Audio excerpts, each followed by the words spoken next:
Welcome back to vote Andhra Pradesh. Addanki చీరలో ముద్దంటి చిన్నది, అద్దంకి చీర కట్టు ముద్దుగుమ్మ అంటూ చాలా పాటలు అద్దంకి చీరల అందాన్ని చాటి చెప్పాయి. నేతన్నలు అధిక సంఖ్యలో ఉండే అదే అద్దంకిలో ఓటర్ల మనసు దోచేందుకు అభ్యర్థులు గట్టిగానే ప్రయత్నిస్తున్నారు. ఈసారి అక్కడ పోరు భలే ఆసక్తి కలిగిస్తోంది.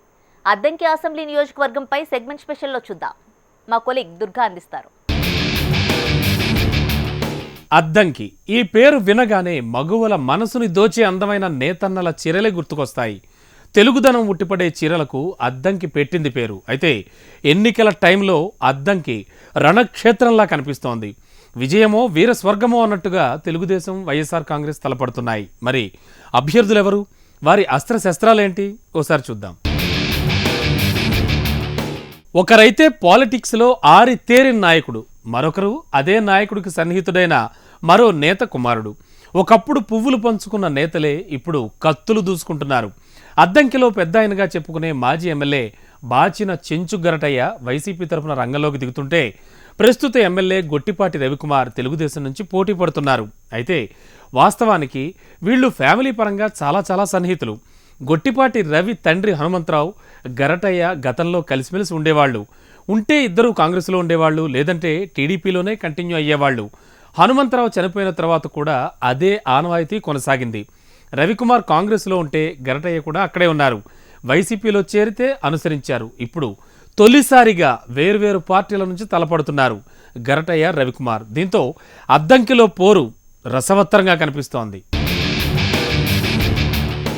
ప్రకాశం జిల్లా అద్దంకి అసెంబ్లీ నియోజకవర్గం ప్రధాన పార్టీలకు చాలా కీలకం.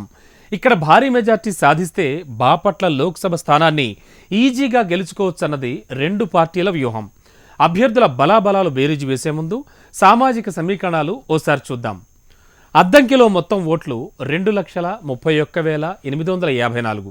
అందులో ఎస్సీలు 51,000, కమ్మ 45,000, యాదవులు 23,000, వడ్డెరలు 18,000, కాపులు 18,000, ముస్లింలు 15,000, ఇతర బీసీలు 15,000, రెడ్లు 14,000, ఆర్య వైశ్యులు 10,000, ఎస్టీలు 3,000. అద్దంకి సెగ్మెంట్లో చూస్తే మొత్తం 2,31,854 ఓట్లుండగా ఎస్సీ ఓటర్లే అత్యధికం. ఆ తర్వాతి స్థానంలో కమ్మవర్గం ఉంది. ప్రత్యర్థులిద్దరూ ఈ వర్గానికి చెందిన వాళ్లే కావడంతో ఎవరెన్ని ఓట్లు దక్కించుకుంటారు అనేది ఉత్కంఠ కలిగిస్తోంది.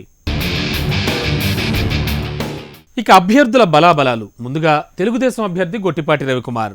బలాలు ఆర్థిక అంగబలం పుష్కలంగా ఉండడం, స్థానికంగా అందుబాటులో ఉండడం, కరణం బలరాం గ్రూప్ కూడా కలిసి పనిచేయడం, ఇవన్నీ. మరి బలహీనతల విషయానికి వస్తే స్థానిక టీడీపీలో అసంతృప్తి జ్వాలలు, టీడీపీ నుంచి వైసీపీలోకి వలసలు. ఇక వైసీపీ అభ్యర్థి బాచిన చెంచు గరటయ్య అనుకూలతలు, ప్రతికూలతలు ఇప్పుడోసారి చూద్దాం. బలాలు చూస్తే నియోజకవర్గ ప్రజలకు సుపరిచితుడు. పాతతరం నాయకులతో వ్యక్తిగత సంబంధాలు. బలహీనతలు ఆర్థిక అంగబలం తక్కువగా ఉండడం, యువతరం ఓట్లను ఆకర్షించలేకపోవడం, పార్టీ శ్రేణుల్లో లోపించిన ఐక్యత. మరి అద్దంకిలో ఇలా ఉంది హోరాహోరీ పోరు. టఫ్ ఫైటే కనిపిస్తోంది. తటస్థ ఓటర్లే విజేతలను శాసించబోతున్నారని అర్థమవుతోంది. చూడాలి మగువల మనసు దోచే అద్దంకిలో ఓటర్ల మదిని దోచే నాయకుడెవరో. ఇది ఇవాల్టి ఓట్ ఆంధ్రప్రదేశ్. చూస్తూ